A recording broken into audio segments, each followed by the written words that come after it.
Pagmasdan mo mga kaklase mo, baka may hindi na totoong tao dyan.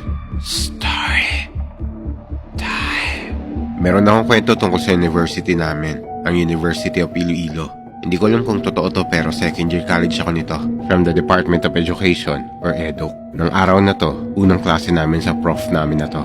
Binigyan niya kami ng index card at pinasulat niya yung pangalan at section namin dito. Tapos after magturo ng prof namin, pinapasa niya yung index card namin para sa random recitation. Para siguro makita niya kung nakikinig ba talaga kami sa klase niya. Nung napasa na namin lahat ng mga index card namin, pinaalalahanan kami ng prof namin na siguraduhin pangalan talaga namin ang nakasulat sa index card namin. Kasi meron daw sa kabilang building, sa senior high building, na nagpasa ng index card na may pangalan na wala naman sa klase niya. 7:30 PM daw ng mga oras na yon at dismissal time na. Nangongolekta rin daw yung prof nila ng index card nung gabing yon bago sila umuwi. Tapos isang araw, nag-random calling daw ng names yung prof na yon. Alas 7 na ng gabi ng mga oras na to.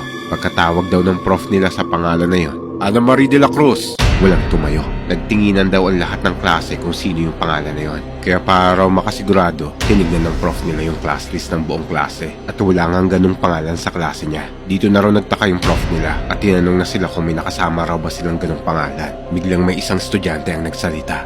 "Oh sir, nakita ko na yan. Nakasama na namin yun sa klase pero lagi lang niya nag-iisa at para walang kaibigan at wala rin kumakausap sa kanya." Naging curious yung prof nila tungkol sa estudyante na yon. To the point na chinek niya din yung mga class list ng co-teachers niya na nagtuturo sa section na yon.